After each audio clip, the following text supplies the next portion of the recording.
نننۍ موضوع زمونږه د ښځو د حج د طریقې په اړه باندې ده. دا چې ښځې به څرنګه حج کوي دا ټوله طریقه انشاءالله زه تاسو ته په دې ویډیو کې واضحه کوم. د ښځو او د سړیو ترمنځ لږ غوندې فرق ده. د سړیو لپاره تقریبا 5 ویډیوګانې ما ثبت کړي دي مخکې د عرفان چینل کې شته دي، تاسو کولی شئ چې هغه وګورئ.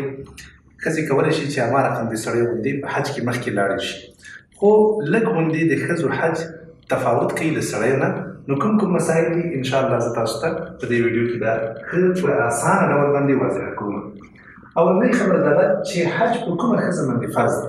حج په هغه ښځې باندې فرض ده چې پیسې ولري، صحیح شوه، مال ولري، په خپله ورباندې حج فرض، پیسې ولري چې دا حج ته پرې لاړه شي. یوه دا خبره ده. او دویمه خبره دا ده چې د دې سره به محرم وي. محرم، صحیح شوه، محرم یا خاوند، دا ضروري ده.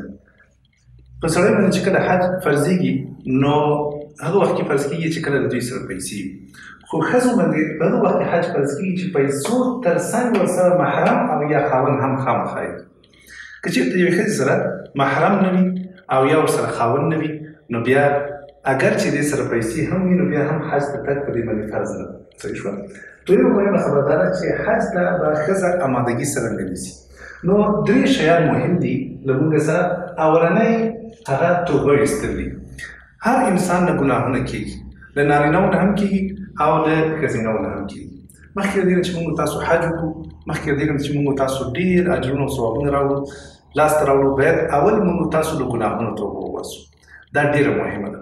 مخکې له دې نه چې تاسو حج ته لاړ شئ تاسو باید د ګناهونو نه توبه وباسئ په اخلاص سره، چې یالله کوم ګناهونه له ما نه شوي دي مخکې، یالله تا ته رجوع کوم، په اخلاص سره توبه وباسم، آینده کې به بیا دا ګناهونه نه کوم.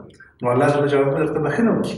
ته چې حج ته ځې نیک عملونه کوې نو هغه بالکل په ځای باندې لګېږي او دا حج به الله جل جلاله د تا لپاره د مکملې بښنې او مغفرت سبب وګرځوي.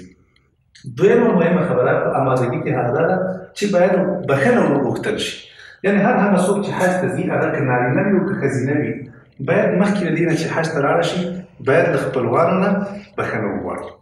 ډېر داسې خویندې شته دي چې هغوی د نورو خویندو په حق کې ظلم کړی، غیبتونه کړي، یا یې ضرر رسولی، یا یې په انګور باندې ظلم او زیاتی کړی، یا یې بې انصافي کړي، عدل او انصاف یې نه په نظر کې نیولی. نو د دې په خاطر باندې ښه به دا وي مخکې له دې نه چې موږ تاسو الله جل جلاله راضي کړو باید اول انسانان راضي کړو، له هغوی نه بښنه وغواړو. که چېرته موږ نه کومه زیاتی شوی وي یا د چا په حق کې موږ تېری کړی وي نو بښنه باید وغواړو. دې کې هېڅ کوم مشکل نشته او نه په دې کې عیب شته. که ورتلی شئ ډېره ښه خبره ده، کنې زنګ ووهئ چې زه په ډېر یو مبارک سفر باندې روانه یم او دا یو تاریخي په ژوند کې یو سفر ده چې الله جل جلاله ما ته برابر کړی.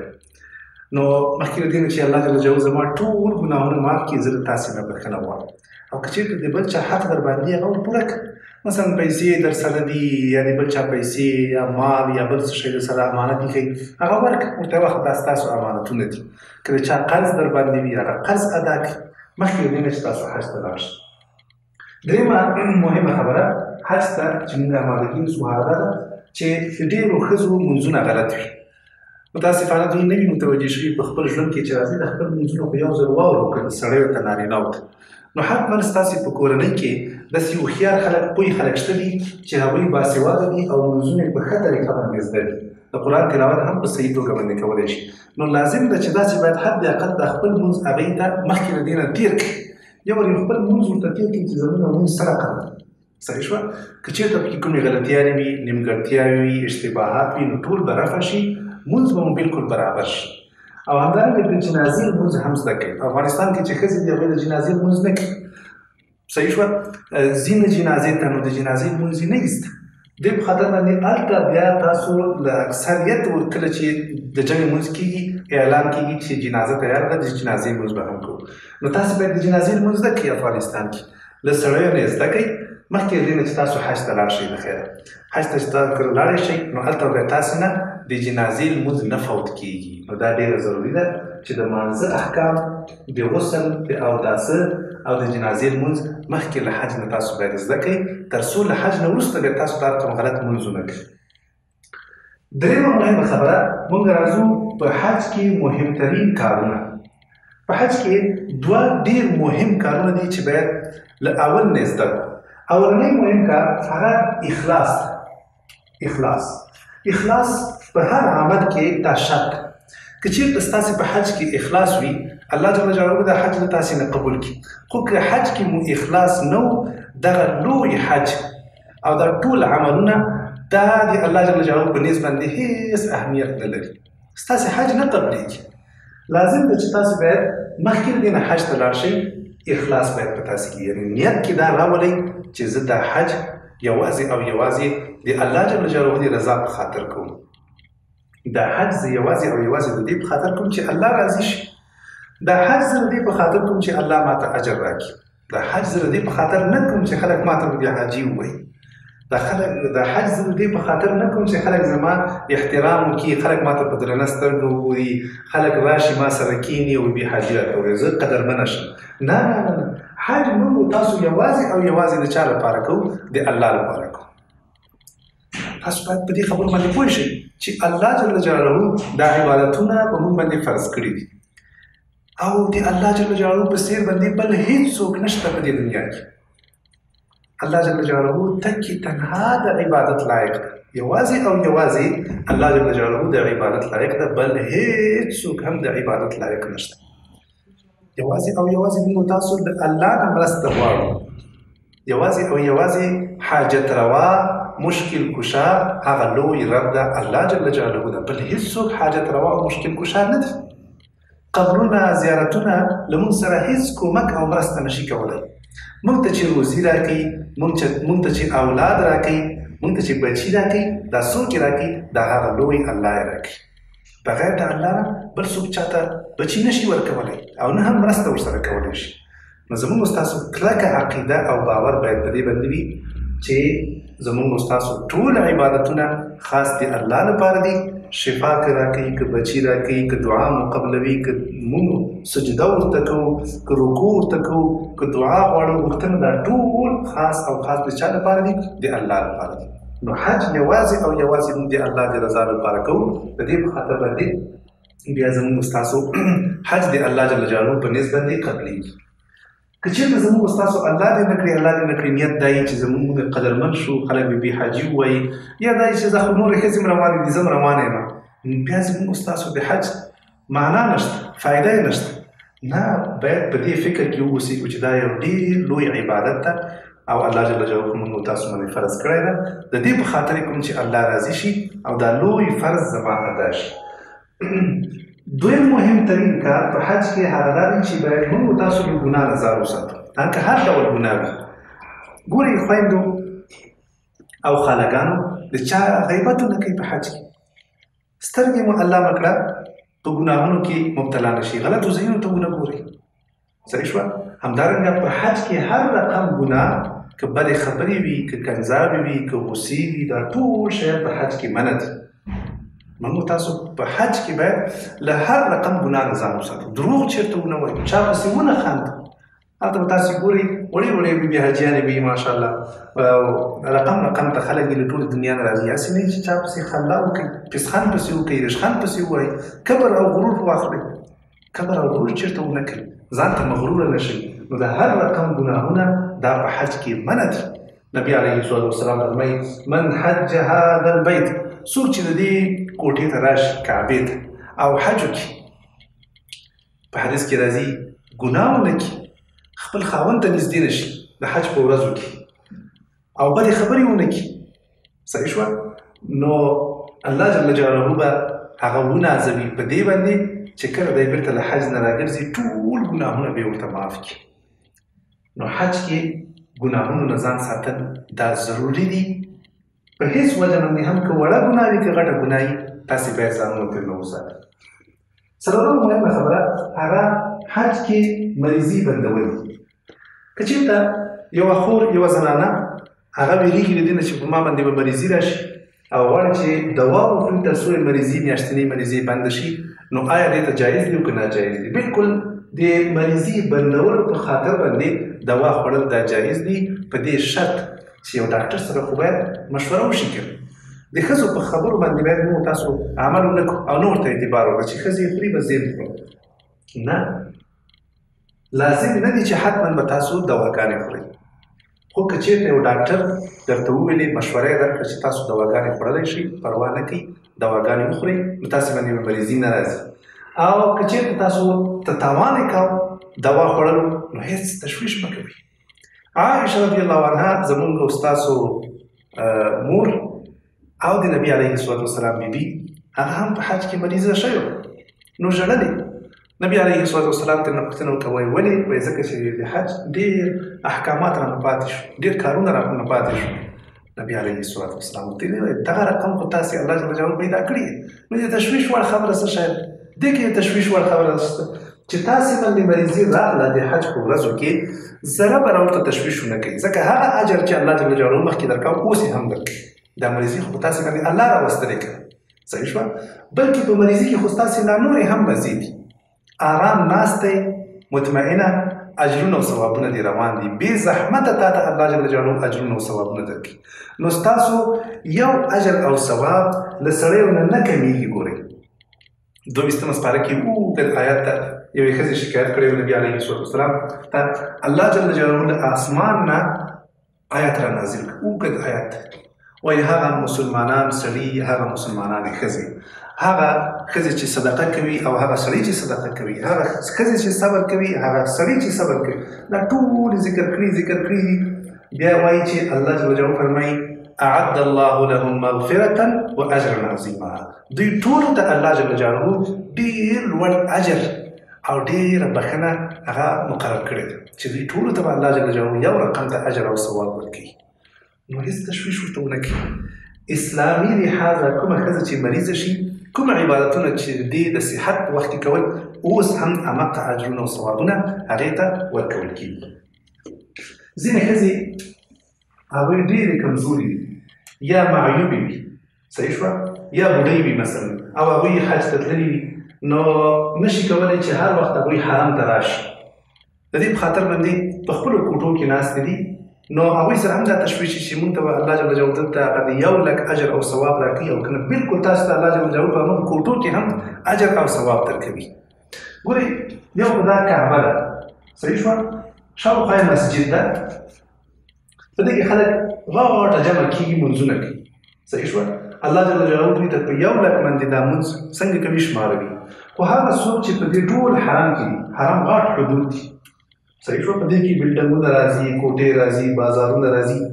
هغه ښځه چې په دې حدودو کې په هر ځای کې چې وه، په هر ځای کې الله جل جلاله لکه کوم اجر او ثواب د 1 لک چې دغه خلکو ته ورکوي، دې ټولو ته ورکوي، صحیح شوه. که داسې نه وای الله جل جلاله په قرآن شریف کې مشرکین له حرم مسجد الحرام نه منع کړي نه وای. الله جل جلاله فرمایي یا ایها الذین آمنوا انما المشرکون نجس فلا يقربوا المسجد الحرام. وای مشرکین چې دا نجس دي، دوی د مسجد حرام ته نه نږدې کېږي. مسجد حرام څه مطلب ده؟ یعنې د ټول حرم ته دې نه نږدې کېږي. مطلب دا نه ده چې صرف دې ته دې نه نږدې کېږي، بلکې د ټول ته دې نه نږدې کېږي. نو د ټول ته الله جل جلاله قرآن شریف کې مسجد الحرام ویلی. په هر ځای کې چې تاسو عبادت کوئ، هېڅ تشویش مه کوئ. که راتللی شوئ ډېره ښه خبره ده، که نه شوئ راتللی، بس د نورو خلکو ته هم مزاحمت مه کوئ، خپله هم ځان په مشکل کې او په حرج کې مه واقع کوئ. بس تاسو په هر ځای کې چې وئ چې مونځ هم کوو، همغه مونځ تاسو ته الله جل جلاله په همغه کوټه کې هم په 1 لک باندې شماروي. راځو بلې مهمه خبره ده، هغه دا ده چې نبوي جومات 8 نمبر خبره ده. نبوي جومات کله چې تاسو مدینې منورې ته لاړئ، نو هلته به د نبي علیه الصلاة والسلام زیارت ته ورځئ. کله چې تاسو یو خاص وخت ټاکي، شمال شرق طرف ته مسجد، مثلا که دا مسجد موږ تاسو ونیسو او دې خواته قبله یې دې خواته، نو شمال شرق هغه ځای ښځو ته ټاکل شوی ده، ځانګړی ځای ده. هملته به تاسو ښځو سره یو ځای جمع ته حاضرېږي او جمع به نه پرېږدئ. دا 5 وخته لمونځونه به په مسجد نبوي کې کوئ د خیره.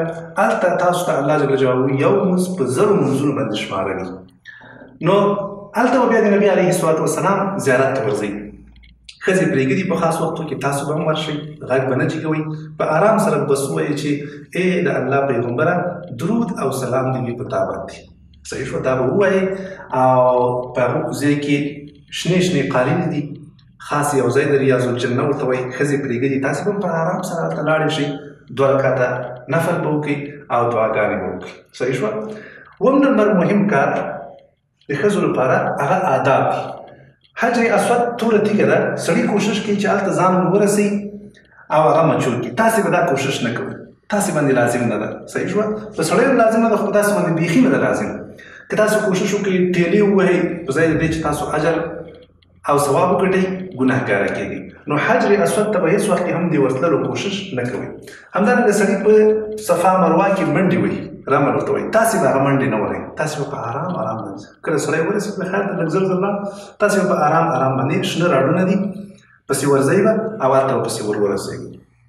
همدارنګه سړي لبیک اللهم لبیک لبیک لا شریک لک لبیک ان الحمد والنعمة لك والملك لا شریک لک. دا په لوړ غږ باندې وایي، تاسې به په ټیټ غږ باندې وایي او کوشش به کوئ خبرې ځانونه عادت کړئ، په ارام ارام باندې خبرې کوئ. په هر ځای کې چې تاسو وایي په ټیټ غږ باندې او لږ باندې خبرې کوئ. کوشش ډېر کوئ چې خبرې کمې کړئ. ښځې متاسفانه خبرې ډېرې زیاتې کوي او اکثریت خبرو کې ګناهګارېږي هم، فایده هم نه وي پکې. نو تاسو انشاءالله د دغه حج له برکته ځانونه داسې عادت کوئ چې خبرې کمې کړئ. خپلې خبرې راکمې کړئ. څومره چې خبرې تاسو راکمولی شئ نو خبرې راکمې کړئ. همدارنګه کوشش وکړئ چې د ښځو خدمت وکړئ. په حج کې زموږ ستاسو ښځې متاسفانه اکثریت داسې چې علم او سواد نه لري، پوهه نه لري، تعلیم نه یې کړی. نو تاسو ته الله جل جلاله دا فرصت درکړی ده. تاسو هلته چې یئ نو کوشش به کوئ چې د ښځو خدمت وکړئ. یوې ښځې ته مشکل وي، یو څه شی په کار وي، یا ضرورت لري، یا الله نو کړه لاره ترې نه ورکه شوې وي، یا کوم بله څه خبره وي، تاسو به دستي خدمت ته درېږئ. ډاډګیرنه به ورته ورکوئ، لارښوونه به ورته ورکوئ، خبرې به ورسره کوئ، ښې ښې خبرې، خوشحاله کوئ پرې، مطمئنه کوئ پرې. صحیح شوه؟ دا ځکه ډېر اجر او ثواب لري. مه پرېږدئ ښځې تکې تنها. هلته داسې ښځې پیدا کړئ چې مثلا ښې ښځې وي او بې پروا نه وي، کوشش کوي، زحمت باسي. تاسې له هغوی سره یو ځای شئ تر څو تاسې هم د رقم انشاءالله تکړه شئ او ډېر عملونه وکړئ. نو خبرې به ډېرې کمې کوئ. د دې پر ځای باندې ښځو خدمت کوئ. په دې باندې الله جل جلاله تاسې نه راضي کېږي. په یاد ولرئ چې هره ښځه په حج کې د الله جل جلاله مېلمنه ده. د الله جل جلاله مېلمنه ده. هغه که هر څوک به د زړه د اخلاصه اکرام کوي، خدمت یې کوي او که وسم کېده تحفې هم ورته ورکوي. د خبرې ما وویلې خبرې کمې کوي. د دې پر ځای باندې کوشش وکړئ چې ذکر ډېر وکړي. سبحان الله، الحمدلله، الله اکبر، لا اله الا الله. دا ټول اذکار دي. درود شریف وایي او دعاګانې کوئ. د دې په ځای باندې د قرآن کریم تلاوت کوئ، نفلونه کوئ.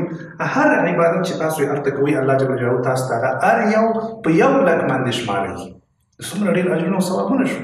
نو تاسو هلته انشاءالله خبرې کمې کوئ. په دې پر ځای باندې نیک عملونه اضافه کوئ او زیاتې کوئ. ډېرې داسې ښځې شته دي چې هغوی په دین کې له ځانه خبرې کوي. نو دا هم تاسې کوشش کوئ چې له دې نه ځان وساتئ. کومه مسله چې په یقیني ډول درته نه وي معلومه که نه، او یا مو په صحیح کتاب کې نه یې لوستلي، یا مو د کوم معتبر عالم نه نه یې زده کړي، له ځانه مو په دین کې خبرې نه کوئ. دا ډېره بده خبره ده. زموږ ستاسو دا دین الله جل جلاله محفوظ ساتلی ده او پاتې کړی ده. دا د دې په خاطر باندې چې هر چا ته د خبرو کولو اجازه نشته. تر څو چې په یو خبره باندې څوک مطمئن نه وي، له ځانه به خبرې نه کوي. تا ویلې، ما ویلې، یا پلانکۍ ښځې داسې ویلې، پلانکۍ ښځې خو دا ویلې، پلانکۍ ښځې صحیح ویلې، پلانکۍ ښځې غلط ویلې. نه نه، د ښځو اکثره خبرو ته اعتبار نشته. هغه خبرې چې یقیني وي، صحیح وي، له علماو اورېدلې وي او صحیح زده کړې وي، هغو خبرو ته اعتبار شته. هغه خبرې صحیح دي. د دې نه علاوه نورې تاسې هرې خبرې به نه ګړنجوئ او نه به یې چاته رسوئ. اتمه مهمه خبره چې موږ تاسو یې زده کوو او په دې اړه به لږ تفصیل هم ورکوو، هغه د ښځو احرام ده. د ښځو احرام په مخ او په لاسونو کې ده. که ښځه غواړي چې احرام وتړي نو څنګه به احرام تړي؟ خپل مخ به لوس کړي او خپل لاسونه به لوس کړي. صحیح شوه؟ که چېرته یوه ښځه یوه نجلۍ وه، پیغله وه او ډېره زیاته ښایسته وه او د خلکو توجه هغې ته راوښتله، داسې پیکداره خولۍ پیدا کېږي سعودي کې، هغه دې واخلي، په هغې دې داسې یوه ټوټه راواچي چې مخ نه یې لګي، په مخ به یې نه لګېږي. صحیح شوه؟ یو ټوټه دې پرې راواچي، نرۍ غوندې ټوټه چې هم لاره ورته ښکاره شي او هم د خلکو توجه ورته راواړوي. او که عادي یوه ښځه وه نو هغه به خامخا په احرام کې مخ لوڅوي. څنګه به احرام تړي؟ اول به ولامبي پاک سوتره، او له هغه نه وروسته به 2 رکعته نفل وکړي. که میاشتنۍ مریضي ورباندې راغلې وه بس په دې باندې 2 رکعته نفل نشته. لامبلو نه وروسته که جوړه وه نو 2 رکعته نفل دې وکړي. له هغه نه وروسته دې بیا که عمره یې کوله د عمرې نیت به وکړي، یا الله زه د عمرې اراده لرم ما ته اسانه که او له ما نه قبوله که دا د عمرې نیت له هغه نه وروسته به بیا لبیک اللهم لبیک لبیک لا شریک لک لبیک ان الحمد والنعمة لك والملك لا شریک لک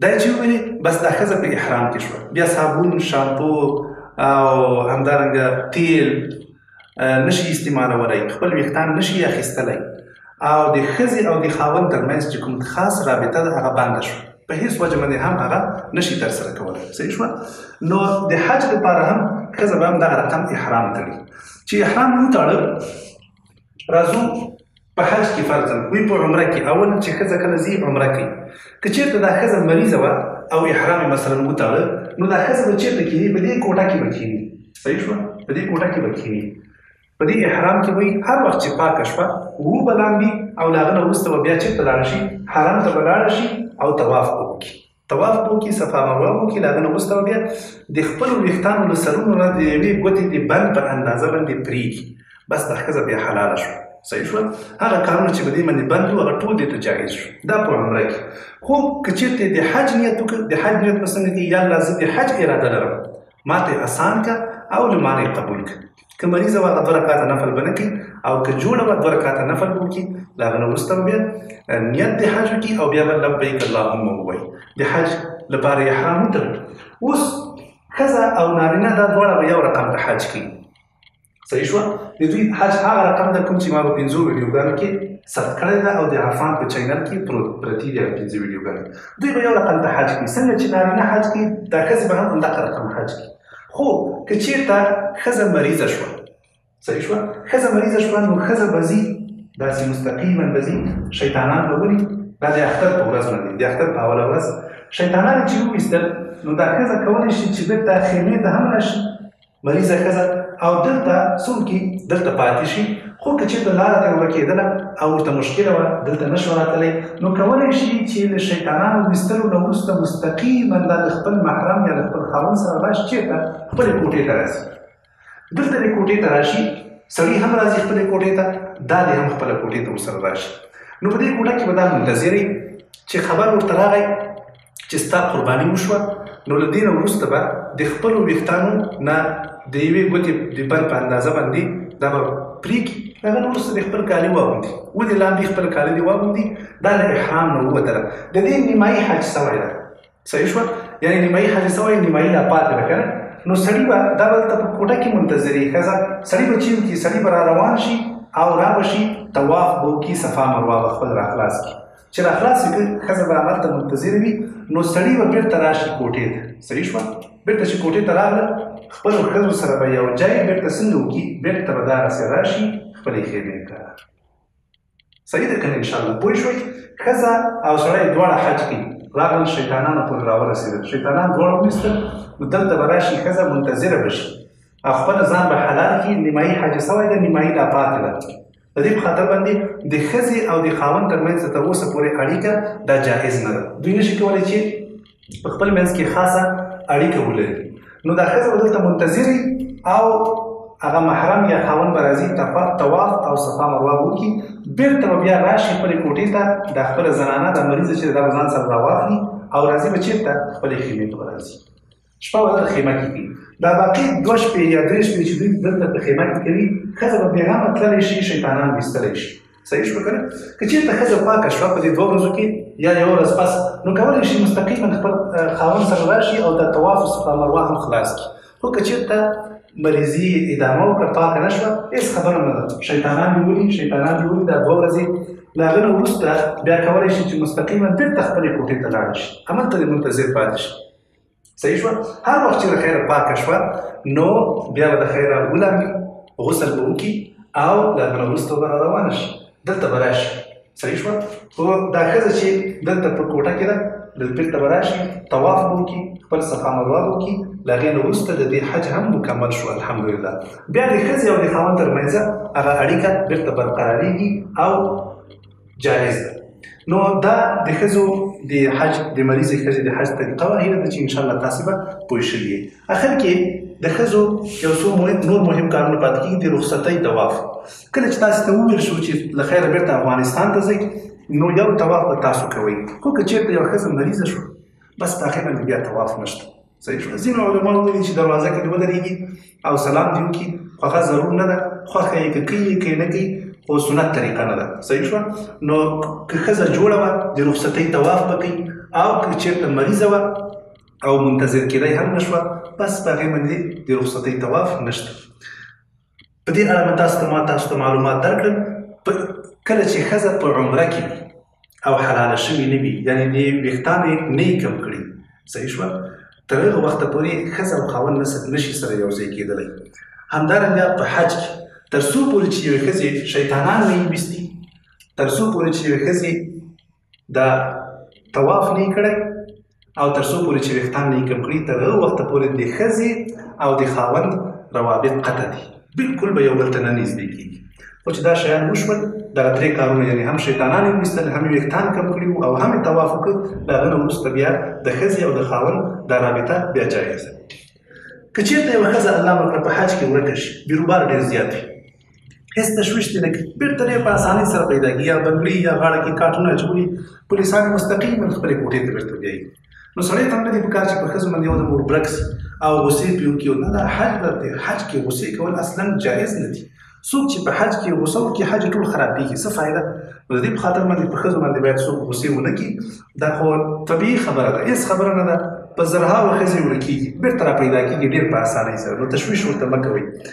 او دولسمه خبره دا ده چې ډېرې ښځې کله د حج نه راشي، نو دا یې عادت دی چې ښځو ته یا رانجې ورکوي یا سپین کالي خامخا وایي دا به ما اغوستي وي، یا ښځو ته صابونونه ورکوي، یا ځینې ښځې ټیکري ورکوي، یا ځینې ښځې نور شیان راوړي، رانجه وغیره. دا هېڅ ضرور نه دي، هېڅ ضرور نه دي، او نه هم دا د حج یوه برخه ده. که چېرته تاسو اقتصاد ښه وي او ښځو ته هم تحفې ورکولی شو، ډېره ښه ده. کینې هېڅ لازم نه ده، هېڅ ضرور نه ده چې خامخا بیکونه راډک کړي، دا پلانکي ته تحفه او دا فلسطانکي ته تحفه او هغه خفه نه شي او دا خفه نه شي. نه، هېڅ ضرور نه ده. تاسو د الله جل جلاله د رضا په خاطر تللي، د عبادت لپاره تللي، هلته مو عبادت وکړه، الله جل جلاله مو دا عبادت قبول کړه، په خیر سره بېرته افغانستان ته راشئ، ستاسو صفحه دا مکمله پاکه شوې ده. الله جل جلاله تاسو ته مکمل مغفرت کړی ده، ټول ګناهونه یې درته معاف کړي دي. نو ستاسو صفحه ماشاءالله پاکه سوتره ده. بیا کوشش مه کوئ چې دا صفحه بیا ولړئ او یا یې بېرته بیا خرابه کړئ. په انګور باندې ظلم مه کوئ، په کور کې دروغ مه وایئ، غیبتونه مه کوئ، بې عدالتي او بې انصافي په کور کې مه کوئ، خوش اخلاقي کوئ، اضافي خبرې مه کوئ. پس له حج نه داسې نه شي الله مکړه ستاسو هغه کړي عبادتونه بیا خراب شي. صحیح شوه. نو الحمدلله حج مکمل کړ، په دغه طریقه باندې به دا خویندې حج ادا کوي.